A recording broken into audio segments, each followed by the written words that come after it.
Assalamualaikum warahmatullahi wabarakatuh. Perkenalkan saya Kayane Molekandelabur. Jadi kesempatan kali ini saya akan melakukan wawancara dengan dua narasumber. Yang pertama adalah narasumber dari dosen program studi ilmu komunikasi Unmul dan mahasiswa dari ilmu komunikasi Unmul.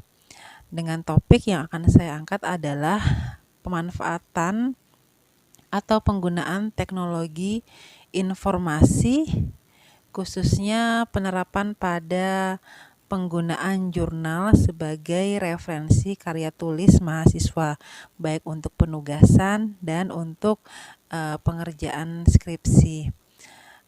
Fenomenanya di lapangan banyak ternyata mahasiswa yang masih belum tahu bagaimana cara mengakses jurnal secara online. Nah, kita lihat dulu seperti apa sih pendapat dari teman mahasiswa dan dosen dari ilmu komunikasi terkait dengan pemanfaatan jurnal sebagai salah satu penerapan teknologi informasi. Oke, Noval, sekarang saya mau tanya tentang temanya tentang penggunaan jurnal bagi mahasiswa untuk kepentingan tugas-tugas kuliah, tugas akhir. Nah, kalau Noval sendiri sebagai mahasiswa, kalau lagi nulis tugas kuliah, paling seneng pakai atau paling suka pakai referensi apa tuh? Baik Bu, untuk referensi saya sering mencarinya itu di Sinta Kemdikbud Bu, karena di situ juga banyak jurnal-jurnal kan Bu yang terdaftar, apalagi itu bersertifikat Bu. Jadi menurut saya itu cukup memudahkan saya dan hasilnya juga memuaskan gitu Bu.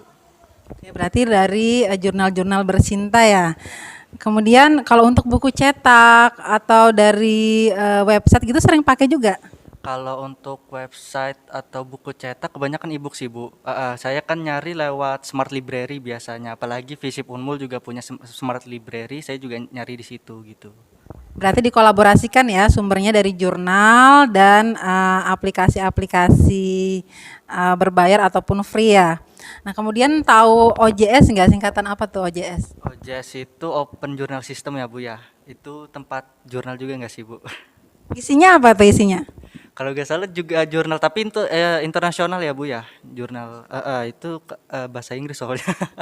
Pernah pernah pakai OJS untuk bikin tugas kuliah kayak paper, makalah gitu? Sejauh ini sih kayaknya untuk OJS yang paper English belum pernah sih Bu. Tapi kalau yang Indonesia kayaknya ada beberapa. Berarti waktu bikin tugas kuliah pakai dari jurnal-jurnal yang ada di OJS. Kendalanya apa sih waktu ngakses tulisan-tulisan yang ada di OJS, Val? Yang pertama untuk search-nya itu masih bingung sih sebenarnya Bu, sistem search-nya itu aktifnya bagaimana, apa harus English atau harus bisa juga sesuai bahasa Indonesia sesuai judulnya gitu Bu.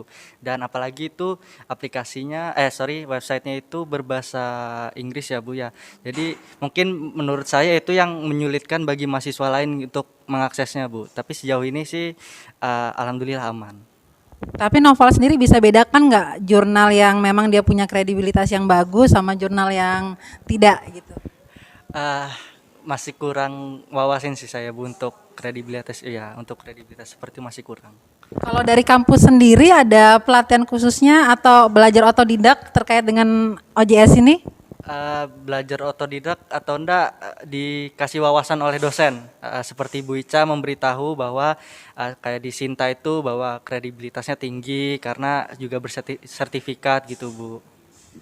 Nah, kalau harapan dari Noval sendiri nih mewakili teman-teman mahasiswa untuk pemanfaatan jurnal dalam penulisan tugas-tugas kuliah, itu kira-kira harapan untuk kampus seperti apa?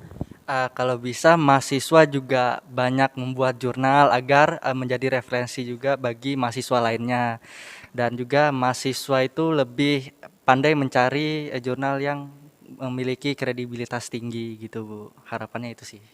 Berarti bisa kita kolaborasikan dari kampus ya, juga memberikan semacam pelatihan, sosialisasi bagi mahasiswa agar mereka lebih mengenal tulisan-tulisan yang ada di jurnal itu sendiri. Baik, terima kasih Nova. Makasih kembali Buke. Ya, Bu Ainun, ini kan tema kita pada sore hari ini tentang pemanfaatan jurnal mahasiswa untuk referensi menulis tugas perkuliahan seperti paper, makalah, dan juga tugas akhir.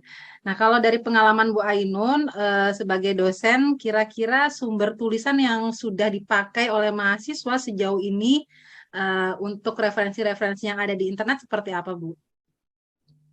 Kalau berdasarkan pengalaman saya sejauh ini sih ya, memang mahasiswa tuh lebih banyak book oriented. Jadi mereka tuh sangat bergantung dengan sumber buku. Dan sementara untuk sumber-sumber jurnal itu sendiri tuh masih kurang familiar tampaknya buat mahasiswa. Jadi ketika kita mau minta untuk sumber artikel online itu mereka masih bingung bagaimana cara aksesnya. Ini kan kita sudah punya banyak jurnal yang bisa diakses ya di internet, atau yang lebih dikenal dengan Open Journal System. Kira-kira mahasiswa sendiri sudah familiar Bu menggunakan artikel-artikel yang ada di OJS untuk membantu tugas-tugas mata kuliah mereka. Sepertinya sih belum ya, karena memang mereka sendiri tuh masih bingung apa sih yang dimaksud dengan jurnal, apa yang dimaksud dengan artikel ilmiah di jurnal, itu masih bingung. Jadi kebanyakan kalaupun mereka bisa akses khususnya yang skripsi itu biasanya ya hanya skripsi yang versi online. Tapi untuk jurnal atau OJS itu belum banyak dimanfaatkan oleh mahasiswa. Jadi kira-kira kalau mahasiswa ini kendala terbesarnya apa sih Bu dalam mengakses jurnal selain mereka tidak familiar? Mungkin ada beberapa orang yang familiar tapi mereka ternyata punya kesulitan teknis seperti itu. Kira-kira apa Bu kendala terbesarnya? Pertama pasti tidak, karena kurang tahu ya, kurang tahu, jadi tidak tahu cara bagaimana mengaksesnya. Pertama tidak tahu apa itu jurnal, apa itu artikel jurnal, dan bagaimana cara membuatnya juga, itu bahwa jurnal itu ada yang dari pengabdian masyarakat, ada yang dari hasil penelitian. Nah itu kan juga pengetahuan yang dasar seperti itu juga harus mereka ketahui. Yang kedua, kemudian bagaimana cara mengaksesnya. Jadi mengaksesnya itu bagaimana menemukan jurnal yang cocok. Biasanya kalau saya sih mengajarkannya bisa buka di Sinta misalnya. Jadi saya kasih link Sinta, mereka bisa klik kata kunci, ketik kata kunci yang mereka butuhkan, nanti akan keluar tuh jurnal-jurnal yang terkait. Nah itu mereka baru setelah ketemu pilihan-pilihan jurnalnya mereka bisa akses di web. Nah, sebenarnya kalau dari kampus sendiri, Bu, untuk menggencarkan pemanfaatan jurnal di kalangan mahasiswa ini, sebenarnya solusi apa sih yang bisa ditawarkan oleh pihak kampus sendiri uh, untuk bisa mengoptimalkan jurnal ini di kalangan mahasiswa kalau menurut Bu Ainun? Itu masalah juga ya, masalah yang karena kebetulan sepengetahuan saya itu kampus belum pernah ada mengadakan istilahnya pelatihan jurnal dan lain sebagainya yang khusus untuk mahasiswa. Makanya sebenarnya saya punya ide bagusnya itu kalau kampus mengadakan pelatihan tentang jurnal dan artikel ilmiah itu pada induction time atau masa-masa ospeknya anak-anak. Jadi dikenalkan dari awal. Sebenarnya itu bagusnya di sana. Tapi memang sejauh ini itu tidak ada. Jadi saya pribadi itu saya jadi inisiatif di mata kuliah saya itu saya adakan khusus 1 minggu atau 1 pertemuan itu untuk pelatihan jurnal dan memberikan informasi tentang jurnal gitu. Jadi sejauh ini belum ada sosialisasi yang merata mungkin ya. Dan kebetulan mungkin Bu Ainun salah satu caranya adalah meluangkan 1 pertemuan gitu ya Bu ya untuk para mahasiswa di mata kuliah Bu Ainun sebagai dosen untuk membedah jurnal, memperkenalkan jurnal yang juga dikaitkan dengan mata kuliah. Mungkin itu cara termudah ya dan tersederhana tapi memiliki dampak yang besar untuk para mahasiswa agar kenal dengan istilah jurnal itu apa sih sehingga pada saat skripsi mereka nggak terlalu bingung kira-kira kalau disuruh mencari referensi dari jurnal-jurnal yang kredibel. Begitu kira-kira ya Bu ya. Baik, Ya, Bu Ainun, betul. terima kasih waktunya Bu Ainun. Semoga bisa ketemu lagi di lain kesempatan. Terima Sama, terima kasih. kasih Bu.